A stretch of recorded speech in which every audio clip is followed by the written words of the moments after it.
Mr. Madam Hice, you Chair. are now recognized. Thank you, Madam Chair. The Merit Systems Protection Board forms a vital part of the merit-based civil service system. We all know that. The board, however, has been unauthorized since 2007. um, Although the funding has never lapsed, we still have some major issues. And this bill, HR 1224, does obviously provide needed reauthorization for the board. And in that sense, it's a legitimate part that needs to take place. I get that. But this bill also fails to place a limit on the authorization of funds. That's very concerning to me. This opens the door for excessive appropriations for the board under a Democratic controlled Congress and administration. In addition, the board is in need of meaningful reforms, which this bill fails to include. I have introduced a bill, and we'll talk about that here in a moment, HR 1922, the Merit Systems Protection Board Reauthorization Act of 2021, and it does include both spending restraint and MSPB reforms that are desperately needed. Committee Democrats, however, have refused to consider this bill. And, look, my bill includes funding caps. I believe that's very important. Funding caps of approximately $47 million for each of the fiscal years between 22 and 2026. This includes most, and not all, but most of the funding that MSPB has sought for its current funding request. The lower funding levels in my bill is appropriate.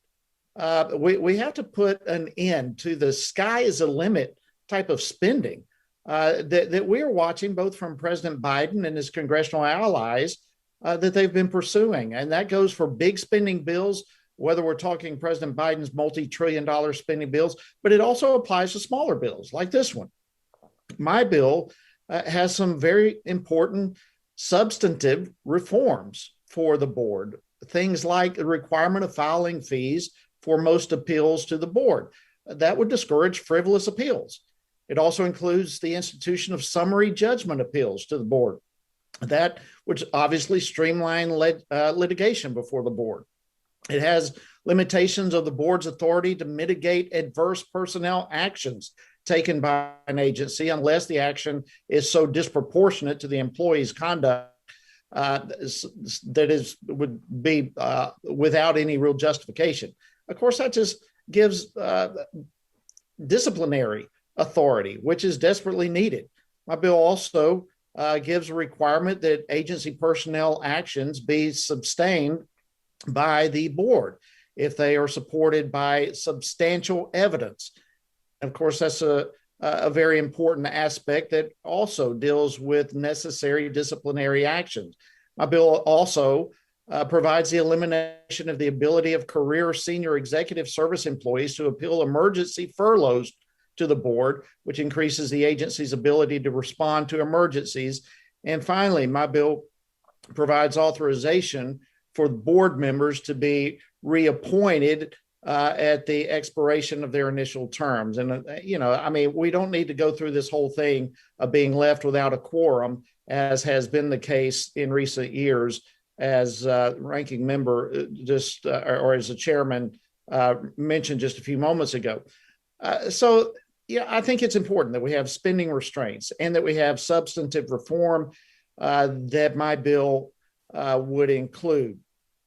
Look, we've saw in 2017, the board received over 5,400 appeals in regional and field offices, and so many were frivolous. So many were frivolous that over 57% were dismissed without the board needing to look at the merits of the case whatsoever. My bill's filing fee requirement would help clear out the clutter so that those frivolous cases would not be nearly as prevalent. And it would allow the MSPB to focus on the cases that are actually needed to be heard. My bill's summary judgment reform will make those genuine cases get resolved faster. And, this bill, HR 1224, provides no limit to the bill's funding inviting wasteful spending. It provides no reforms that strengthens the agency's ability to efficiently and effectively hold employees accountable for their poor performance. Instead, HR 1224 introduces even greater inefficiency into agency proceedings, requiring employees to receive hearings in addition to opportunities to litigate their cases on the basis of case briefs. Beyond that, HR 1224 only requires increased whistleblower law training for board adjudicators and increased assistance by OPM and other agencies as the board conducts surveys of federal employees or seeks information about applicants. Look, I know we've got to reauthorize, but we need reforms as well. I do not like this bill as it currently stands, and for that reason, in its current form, I would oppose it and encourage others to do the same. With that, Madam Chair, I'll yield back. Madam Chair, I have an amendment that I'd like to offer and withdraw. The clerk will report the amendment. Amendment to the amendment in the nature of a substitute to H.R. 1224, offered by Mr. Hice of Georgia. Without objection, the reading of the amendment is dispensed with. The gentleman is recognized to explain the amendment. Thank you, Madam Chairwoman.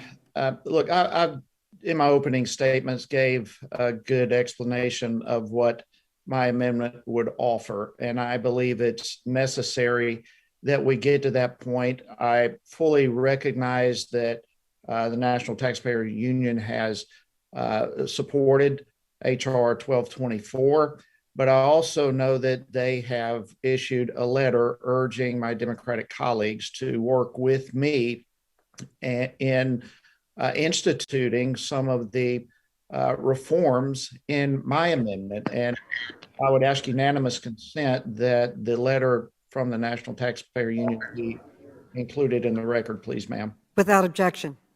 Thank you very much. But with that, I also am very much interested in the park police, and I've been working with Chairman Conley and his office in advancing that, and in good faith for us to work together in that in the future.